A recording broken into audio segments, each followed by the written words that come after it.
Cumprimento a todos com a paz do Senhor. Amém. Amém. Que alegria estarmos mais uma vez na casa de Deus. Quem está feliz por estar na casa de Deus, diga glória a Deus. Amém. Convido a abrir a Escritura Sagrada no primeiro livro, Gênesis capítulo 3, versículo 8. Gênesis capítulo 3, versículo 8. Enquanto você procura, eu quero manifestar mais uma vez a minha alegria em estar aqui com os irmãos.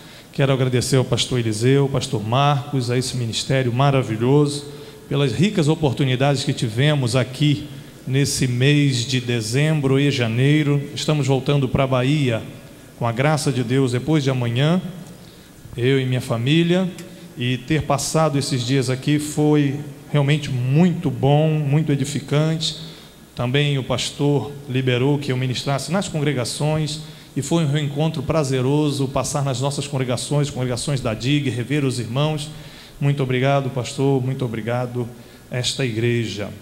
E quero rogar, claro, a oração de cada um de vocês pelo nosso retorno e por esse ano de 2010 lá na Bahia. Gênesis capítulo 3, versículo 8. Nós vamos ler um texto aqui em Gênesis, depois vamos ler outro texto em Apocalipse. Gênesis 3, 8 diz assim: E ouviram a voz do Senhor Deus, que passeava no jardim pela viração do dia, e escondeu-se Adão e sua mulher da presença do Senhor Deus entre as árvores do jardim. E chamou o Senhor Deus a Adão e disse-lhe: Onde estás?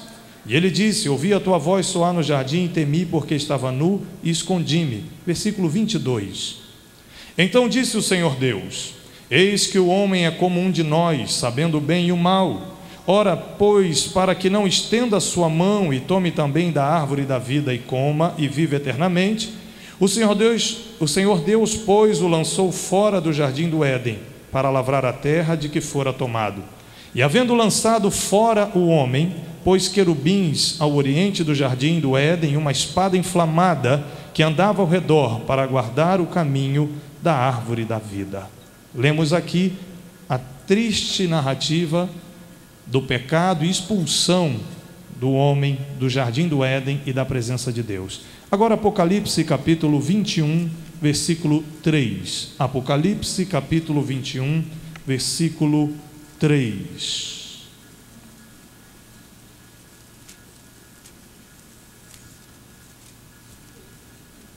Apocalipse 21 e 3 diz: E ouvi uma grande voz do céu que dizia: Eis aqui o tabernáculo de Deus com os homens, pois com eles habitará, e eles serão o seu povo, e o mesmo Deus estará com eles, e será o seu Deus, e Deus limpará de seus olhos toda lágrima, e não haverá mais morte, nem pranto, nem clamor, nem dor, porque já as primeiras coisas são passadas. Podeis sentar, queridos.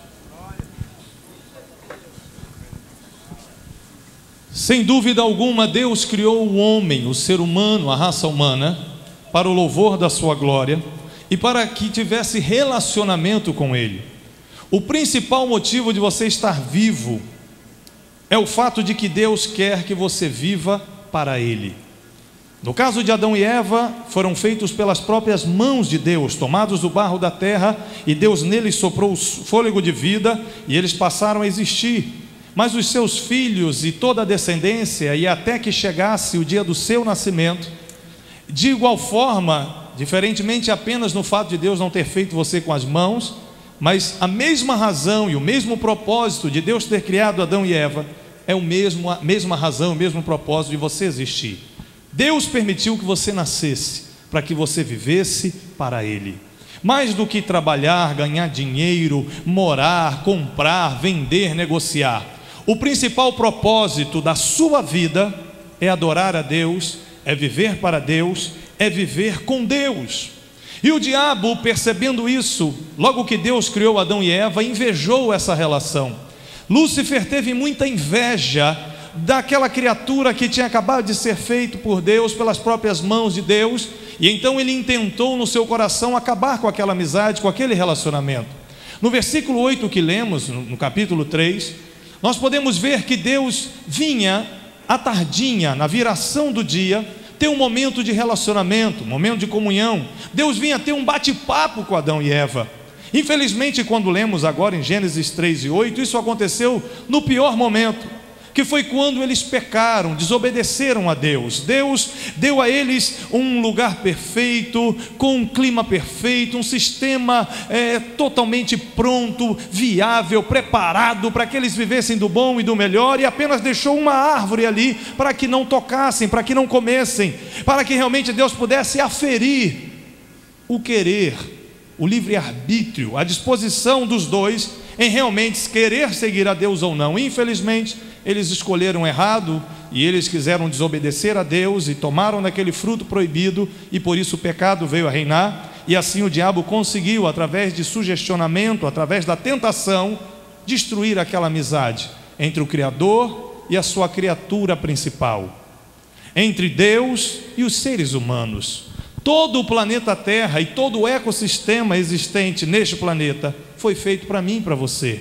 Deus fez tudo isso que existe de belo, que nós admiramos: os mares, os oceanos, as lagoas, as florestas. Todas essas maravilhas da natureza foram feitas para que nós, seres humanos, pudéssemos viver maravilhosamente bem, claro, se isso acontecesse debaixo de um relacionamento diário com Deus. Se o mundo hoje está um caos, se a desgraça está tomando conta da humanidade, é exatamente por isso, porque o homem deliberadamente escolheu e hoje ainda escolhe viver longe de Deus.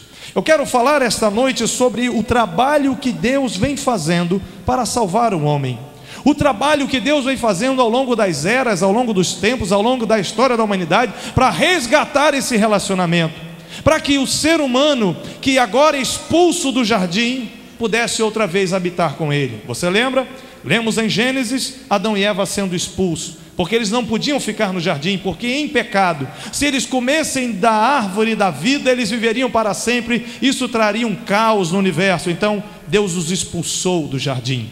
Mas lemos em Apocalipse, no último livro da Bíblia, esta amizade sendo reatada, Deus limpando as lágrimas dos seres humanos, Deus habitando com os seres humanos em um lugar em que não vai haver mais choro, nem dor, nem clamor, nem sofrimento, nem nada, porque novamente a amizade, repito, relacionamento, a comunhão dos homens com Deus será para sempre e sempre. Agora, como é que isso vai acontecer? Da desgraça, da tragédia do Éden em que são expulsos, como é que outra vez mais seres humanos poderão habitar plenamente na presença de Deus? Bom, quando Adão e Eva são expulsos do Éden, Deus os entrega a eles e a seus filhos, sua descendência, as suas próprias consciências. Já que eles quiseram entender o que era o bem e o mal, porque comeram da árvore do conhecimento do bem e do mal, Deus pensou: olha, então vamos deixá-los agora, e eles vão ter que discernir entre o bem e o mal que eles desejaram. E então, expulsos do jardim, eles começaram a viver sob a regência de algo tremendo, fantástico, que todo ser humano na terra tem, chamado lei moral, ou lei da consciência. Olhe para cá. Qualquer ser humano nesse planeta, seja um Yuppie em Nova York, seja um índio nas ilhas do Pacífico, seja um aborígena na Austrália, seja um lord inglês, seja qual for o ser humano, de qualquer raça, de qualquer nível social, todo ser humano na terra nasce com um negócio na sua mente, no seu entendimento, chamado lei da consciência. Todo ser humano tem a noção do certo e do errado, independentemente de suas civilizações, independentemente de suas tribos. Qualquer ser humano na terra sabe o que é certo e o que é errado. É como se Deus instalasse um microchip na cabeça de cada bebezinho que está nascendo, de sorte que todos acabam sabendo que matar é errado, que roubar é errado. Se você faz um trabalho antropológico e vai a uma tribo perdida lá dentro da Amazônia, chegando lá você vai encontrar naquela civilização uma certa ordem, porque haverá ali leis, haverá ali um sistema de organização mínima para que aquela sociedade possa existir. E isso só acontece, irmãos, porque todo ser humano tem a noção de certo ou de errado. Deus entregou o homem a essa liberdade da consciência, a essa liberdade do livre-arbítrio, a essa liberdade de escolher. Infelizmente, Deus deixando Adão e Eva, seus filhos e todas as gerações após eles, neste momento de consciência, eles não aproveitaram. Eles não tiveram um mínimo de consciência de que deveriam voltar para o Criador. Pelo contrário, agora com a semente do pecado, com o pecado em seus corações, porque por causa do erro de Adão e Eva, os seus filhos já nasceram com a maldição do pecado, com o erro em seus corações. Alguém pode perguntar, mas como isso acontece? É simples. Quando você tem um bebezinho no colo de 8 meses, 9 meses, 10 meses de idade, você diz, isso é um anjo, isso é uma bênção, né? Não erra, não faz nada de errado. Mas com 1 ano e meio, 1 ano e 8 meses, 2 anos, você diz, não mexe na televisão. Aí quando você vira, ele vai lá e mexe. Ninguém ensina ninguém a pecar. O pecado é algo que está na nossa natureza por causa do erro cometido por Adão e Eva. Toda a sua geração passou a ter dentro de si a semente do pecado. Mas junto com esta maldição do pecado também tem essa consciência, e Deus esperou para ver se a humanidade usasse esta lei do certo e do errado e escolhesse o certo, que seria voltar-se para Deus. Mas infelizmente os homens não aceitaram mais um trabalho de Deus para resgatá-los. Pelo contrário, deram vazão a toda a vaidade, a todo o egoísmo, a todo o egocentrismo, a todo o pecado, ao ponto de Deus olhar dos céus e se arrepender de ter criado a raça humana. E olhando do céu, ele acha apenas um homem que estava próximo daquilo que Deus queria, que era Noé. Então Deus dá 120 anos para aquela gente e diz, Noé, constrói uma arca, porque daqui a 120 anos a minha paciência com essa gente vai se acabar. E durante 120 anos Noé, como testemunha de Deus, anunciou que o dilúvio viria, que o mundo acabaria, mas ninguém ouviu a Noé. Ninguém acreditou na pregação de Noé. Hoje nós, os crentes, a igreja, os cristãos, nós estamos dizendo que o mundo está acabando, nós estamos anunciando que Jesus está voltando. Infelizmente, como naquela época, milhares de anos atrás, as pessoas hoje também não acreditam em nós, não acreditam na nossa mensagem. Nem mesmo vendo a constatação dos fenômenos meteorológicos, dessas desgraças que estão acontecendo de chuvas, enchentes e secas e terremotos, nem assim as pessoas se apercebem e acreditam que o mundo está acabando e que Jesus está voltando. Então, por causa da liberdade da consciência, os homens abandonaram Deus de vez. Mas Deus tinha um trabalho a fazer. O sonho de Deus é trazer a humanidade para perto dele. Então veio o dilúvio, matou todo mundo, mas dentro da arca havia Noé e a sua família. Quando o dilúvio acaba e agora Noé sai da arca com a sua família e com os animais para repovoarem a terra, Deus começa um novo trabalho para trazer o ser humano de volta para ele. E Deus entrega agora os seres humanos às suas próprias leis. Os filhos de Noé, Sem, Cão e Jafé, foram tendo seus filhos e se espalharam pelos continentes. E então os homens começaram a ocupar todo o planeta.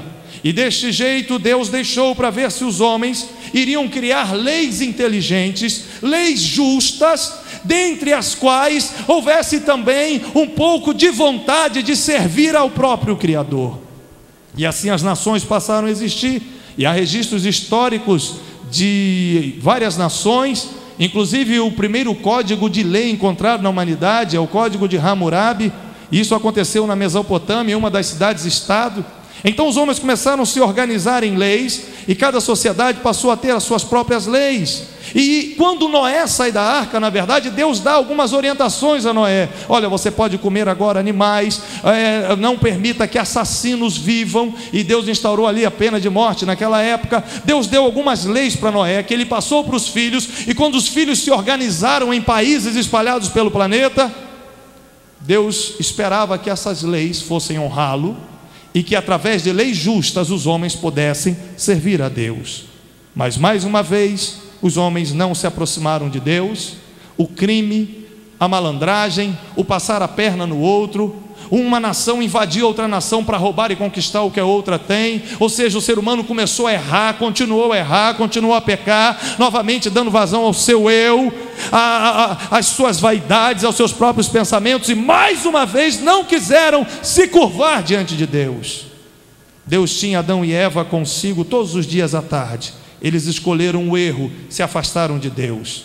Deus deu liberdade de consciência, o homem continuou longe de Deus. Deus mandou o dilúvio, matou todo mundo e quis recomeçar com aquela gente de Noé, mas aquela gente também não quis saber de Deus. Então Deus olha dos céus e vai para uma nova estratégia, para um novo plano para salvar a humanidade. Deus olha para um homem chamado Abrão e escolhe aquele homem para que através dele Deus pudesse agora se relacionar com uma raça, com uma gente que seria uma gente especial. Então Deus chama Abrão. Ele estava num mundo super pagão. A cidade de Ur dos Caldeus tinha cerca de 200 mil habitantes e era uma cidade-estado tomada de deuses e feitiçarias e magias. A humanidade não conhecia verdadeiramente o Criador, mas Deus se revela a este homem, chama este homem, separa este homem para ele e começa a andar com Abraão, ensinar Abraão. E Deus diz: Abraão, o que eu estou ensinando para você, você vai ensinar para o seu filho, e tudo que seu filho aprender de você acerca de mim, ele ensinará para o seu neto, e assim a sua descendência será um povo escolhido, o povo de Israel, ou os judeus. Então, nesta fase do trabalho de Deus em trazer os seres humanos para perto dele, Deus escolheu um homem, e depois continuou com o filho dele Isaac, e depois continuou com o filho dele Jacó, que trocou o nome para Israel, e essa gente foi parar no Egito, e no Egito Deus transformou em uma multidão, tornou-se Israel o segundo maior povo da terra, perdendo apenas para o Egito, que era o grande império daquela época. E ali dentro do Egito, milhares de israelitas frutificaram, cresceram, virou uma poderosa nação. E pai para filho ensinando: olha, o Deus de Moisés, aquele que é o Jeová, ele vai dar um jeito na situação. Nós somos um povo de Deus, nós somos o filho da promessa. O nosso pai Abraão, ele diz para Isaac, que diz para Jacó, que nós somos um povo escolhido, e Deus vai se levantar para nos ajudar. E essa tradição passou a ser o ensino sobre o Deus verdadeiro para aquela gente. É um momento em que Deus trabalha, e a teologia chama de a dispensação da promessa, ou patriarcal. Agora perceba, irmão, como Deus vem trabalhando ao longo da história para trazer as pessoas para perto dele, as nações para perto dele. Quando o povo está lá todo dentro do Egito, Deus vai para uma outra fase do seu plano.